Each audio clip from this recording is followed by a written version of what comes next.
I'm a certified practitioner in a tool called EQI2, so EQI 2.0, which is emotional quotient, which if you're familiar with, going through school was IQ and now it's EQ. And again, going back to Stein, I have that book here, and what he's really done, why I was really happy when I got this book, is because I've been coaching leaders around their results according to this EQI tool. And the book really gives some great examples, stories, some really fun kind of reflective exercises as well as you're going through this assessment. How he would define emotional intelligence is broken down into 5 different levels. And those 5 levels are, the first step really is self-perception. So again, what's your self-awareness? What's your impulse control?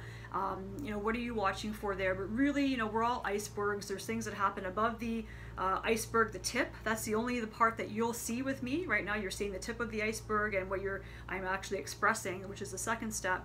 But then there's a whole bunch of stuff going on underneath the water. With an iceberg, it's way, way bigger underneath the water. So the first step is self-perception, and that's all the stuff underneath the water, your values, your beliefs, all of that, knowing your triggers. The second step is then your self-expression. So now that you've seen there's this stuff under the water, how does it actually show up? How are you receiving? What are you seeing that I'm saying? Is self-expression. The third step then is around interpersonal relationships. So as I'm talking, I bet your mind may be going in different directions about people that that have good emotional intelligence or not, around how they actually can control their emotions.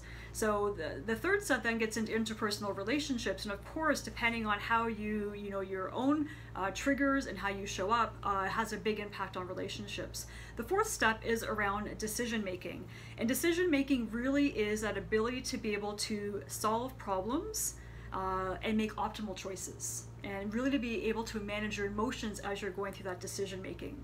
And the last step in Stein's, this EQI process, is really around stress management. And wow, that ability to really be able to control your impulses, to be flexible in your approaches, is so important today for all of us, let alone also if you're leading teams and organizations.